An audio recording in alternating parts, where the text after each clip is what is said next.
Yeah, you thought that was his record. Yeah, I saw him because he was performing at a club in Dallas. Right. The tape was a tape of him performing in a club in Dallas, and he did Ice Ice Baby and that one of those other songs. Right.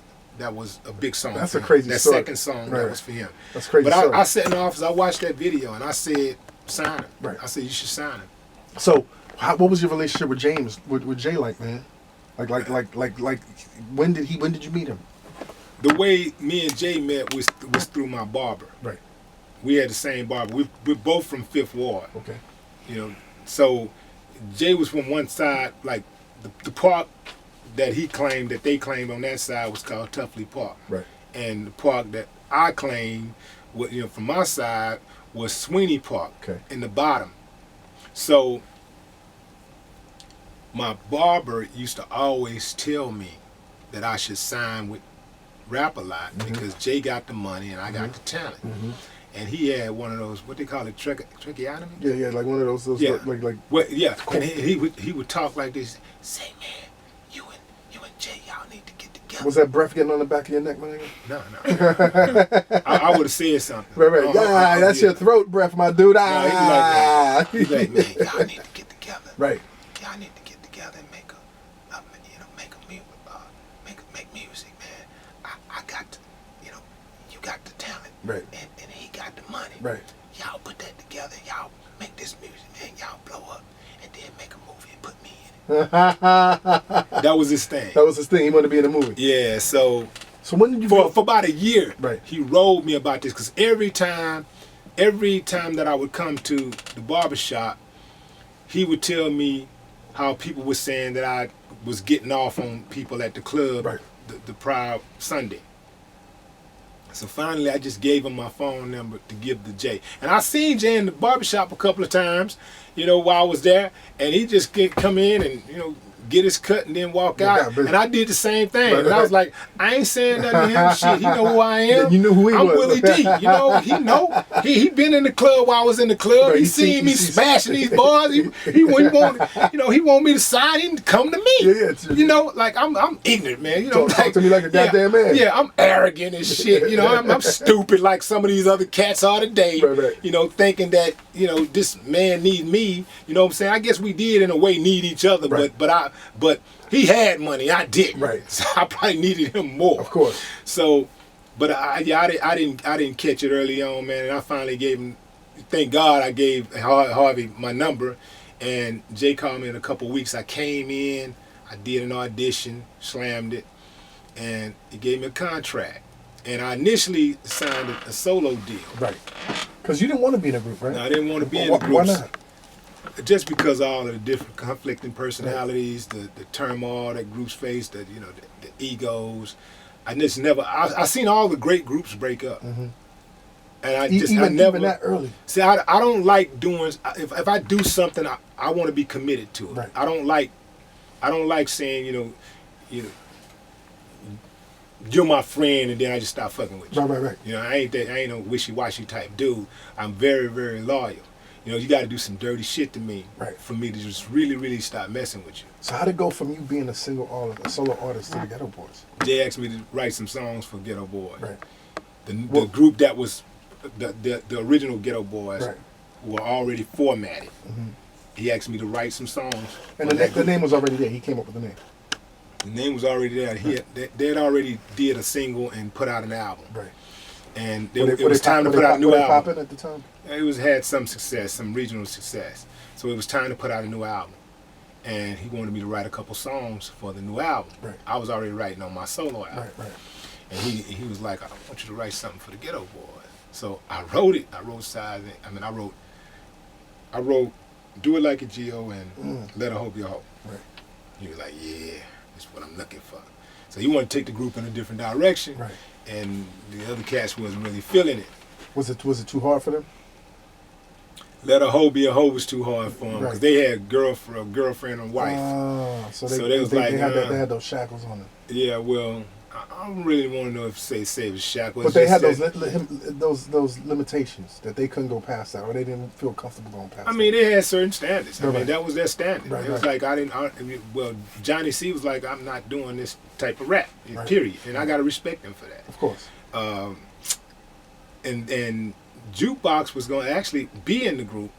When we went to the studio for the first day, Jukebox was actually in the group. But going backwards, getting back to where I was at first, they didn't really want to do it. So Jay came to me one night, came by my house. He was like, man, I want you to be a ghetto boy. Right. You know, what you think about being a ghetto boy? Right. I said, I don't want to be no I don't want to be on no group. Right. And he was like, man, you know, and I got this dude, you know, I got this boy over here on the south side named DJ Action, man. I'm gonna put y'all together. You Action and Jukebox, man. Y'all, you know, y'all be the new Ghetto Boys. I said, Jay, I ain't trying to be in no group. And then Jay, in his persuasive manner, was like, what? Do it for me. Right. Because he had done so much for you at that Yeah, point. he had, you know what I Right. mean? He invested in my dreams, man. Right. Nobody else was investing in my dreams. Right. So when you met DJ Action, which is Yeah. who became Scarface, man, what was your first impression of him?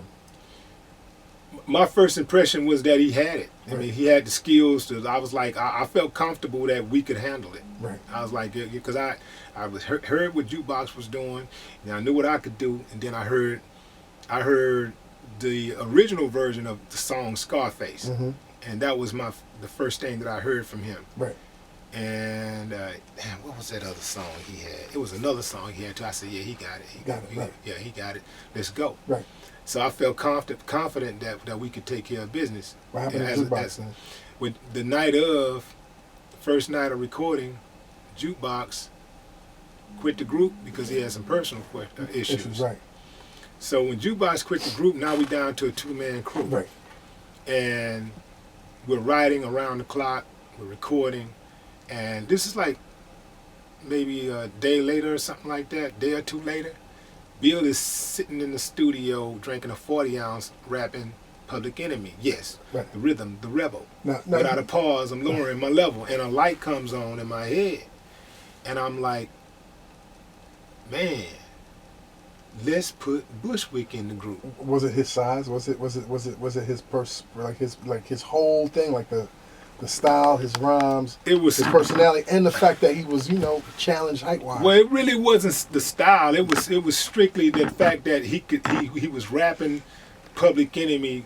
I mean, that's Public Enemy. That was Right. Chuck style, Right. you know. So he was rapping Public Enemy, and he was a midget. He was rapping.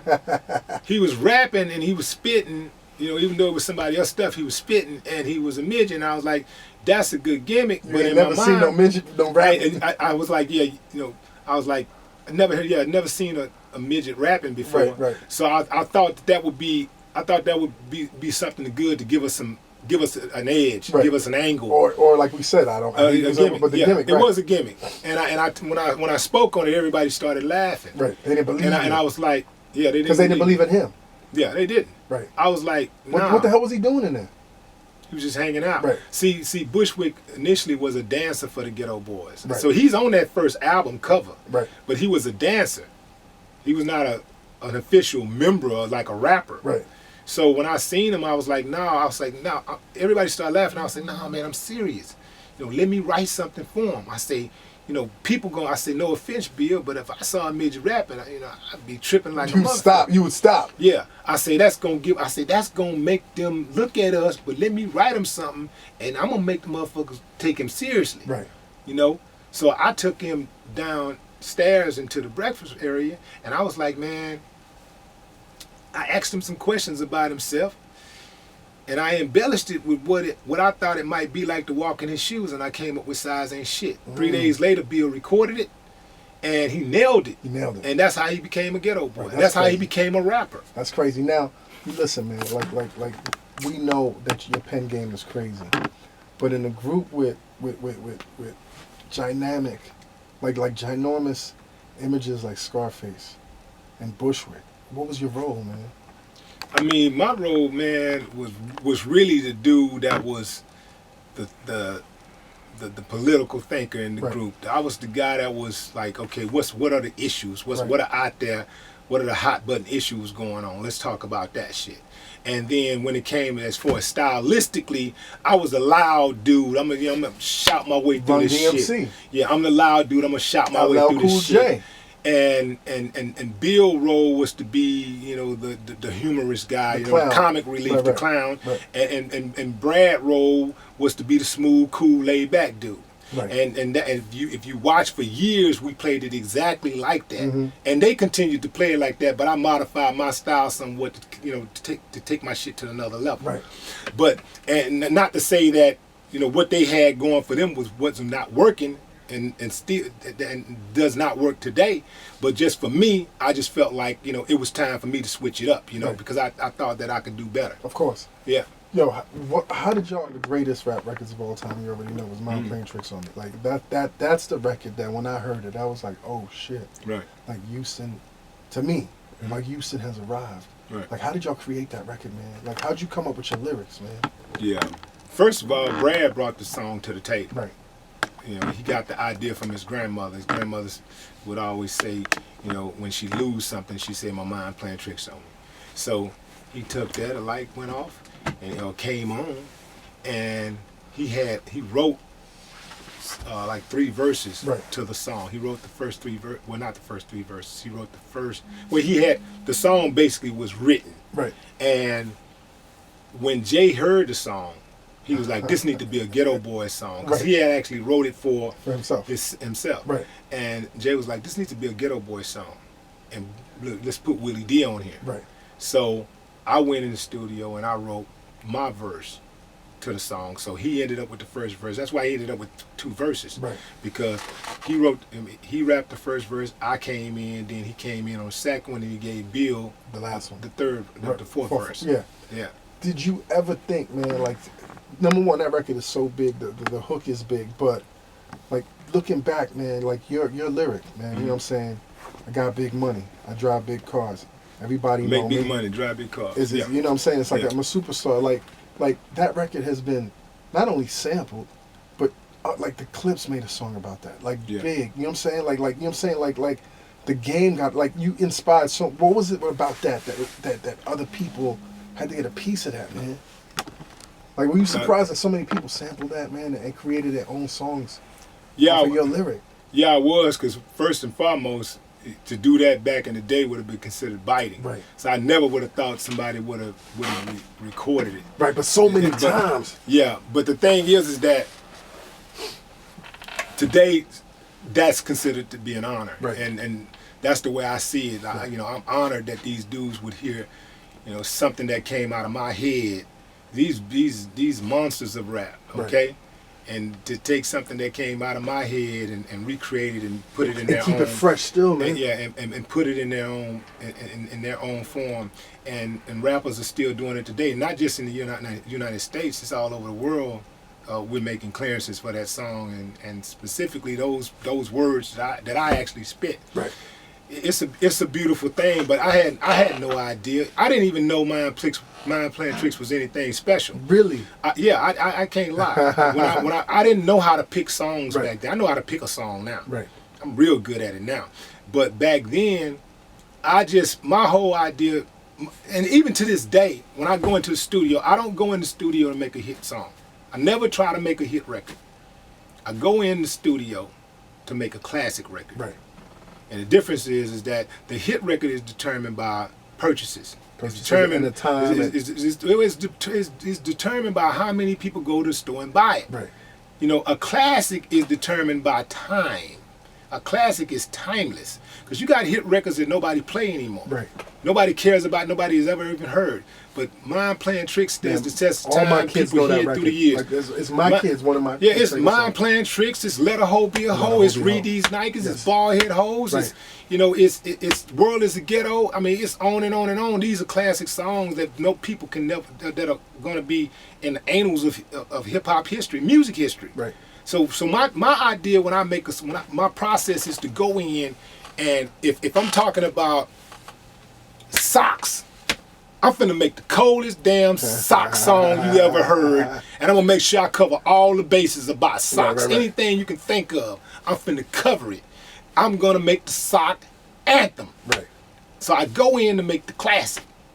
That's what I do. How long does it take you, man, to write a song, man? It just depends. Sometimes it come right away. Sometimes that song is written in 30 minutes or so. And sometimes you gotta. Sometimes I gotta write a verse. I come back, and then I may take another day to come back and write it. I mean, it never takes me weeks or nothing like that. Something insane like that. But sometimes I have to walk away and then come back, and then sometimes I got to include the rewriting process. Because sometimes I hear and I say, okay, this is cool, but I think this could be even better. So I'm constantly trying to make the song better until I actually record the song. And if I record it, and then I'm gonna listen to it, and if it's right, if it's in pocket, I know when it's in pocket. I know when I got them. And if I'm unsure, I'm not gonna release it. It might be one thing missing, but I'm not gonna put the song out. I'm sure you and Jay had some fights about that. No. See, the thing about me and Jay is that we have that same kind of chemistry. Like, sometimes I write stuff and I'm right on the money. Other times I might write something and Jay